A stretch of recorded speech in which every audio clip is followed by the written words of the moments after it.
इतरांच्या सेवेत स्वतःला समर्पित करा, तुमचा स्व तुम्हाला सापडेल, असा संदेश देत जगाला अहिंसा आणि सत्याग्रहाचा मार्ग दाखवणारे महात्मा गांधी यांची आज जयंती।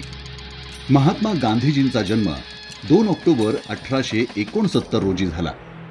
देशातील इंग्रजांच्या सत्तेविरोधात लढा देण्यासाठी त्यांनी सत्याग्रहाचा मार्ग अवलंबला।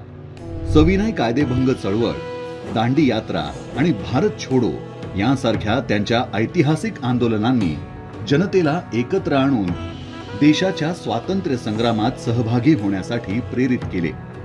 त्यांच्या महान कार्यातील सर्वात महत्त्वाचा भाग म्हणजे स्वदेशी उद्योगांना प्रोत्साहन आणि आर्थिक स्वावलंबनाला नवी दिशा देणे। खेड्यांकडे चला असा संदेश देत त्यांनी ग्रामीण विकासाचा पाया रचला।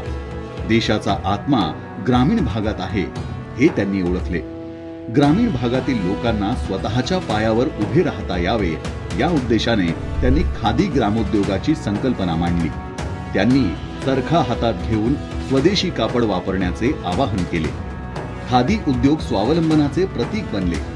इंग्रजांच्या परदेशी वस्त्रांचा बहिष्कार करून त्यांनी साबरमती आश्रमातून स्वदेशी चळवळ सुरू केली। लोकांनी उत्स्फूर्तपणे चळवळीत सहभागी होऊन खादी वापरण्यास सुरुवात केली।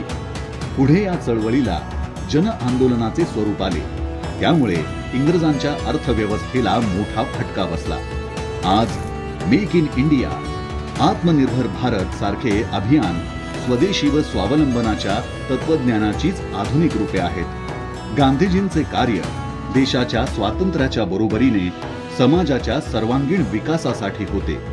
त्यांचे कार्य आणि विचार हे जगभरातील अनेक चळवळींना प्रेरणा देणारे आहेत। आज जयंती दिनी त्यांना कोटी कोटी वंदन।